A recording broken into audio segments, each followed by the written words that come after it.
বলো তো দেখি, পতাকায় মোদের কয়টি রং আছে? শিক্ষক এসে শুধালেন হেসে দ্বিতীয় শ্রেণীর কাছে। একসাথে মিলে সব ছেলে বলে চিৎকার করে জোরে, তিনটি বর্ণ রয়েছে রাঙানো জাতীয় পতাকা জুড়ে।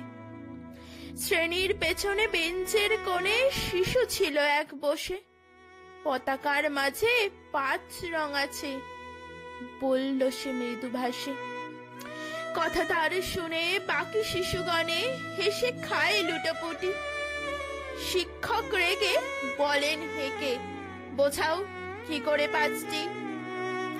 মাথা নিচু করে ভয়ার্ত স্বরে সরল শিশুটি বলে, ওপরে গেরুয়া, মাঝখানে সাদা, সবুজ আছে তার তলে, আর আছে আঁকা গোলাকার চাকা, নীল রং আছে এতে। শিক্ষক বলে, এটিকে ধরলে তবুও হচ্ছে 4টে। অবোধ শিশুটি বলল তখন, রং আছে আর এক, লাল লাল ছোপ দাগ দেখা যায় ওই পতাকার মাঝে।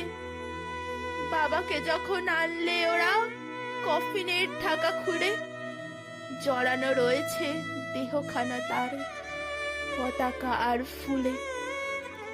রক্তের দাগে ছিল লাল ছোপ ওই পতাকার মাঝে। এই নিয়ে মোট হলো 5টি, এবার তো ঠিক আছে।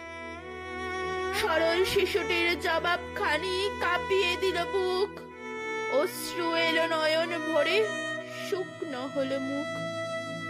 আজও যারা দেশের জন্যে করছে বলিদান, স্বাধীনতার শহীদ সব তাদের অমর প্রাণ। হয়েছে স্বাধীনে, পেরিয়ে গেছে 70টা বছর, দেশ বাঁচাতে যাচ্ছে যে প্রাণ, রাখছে কি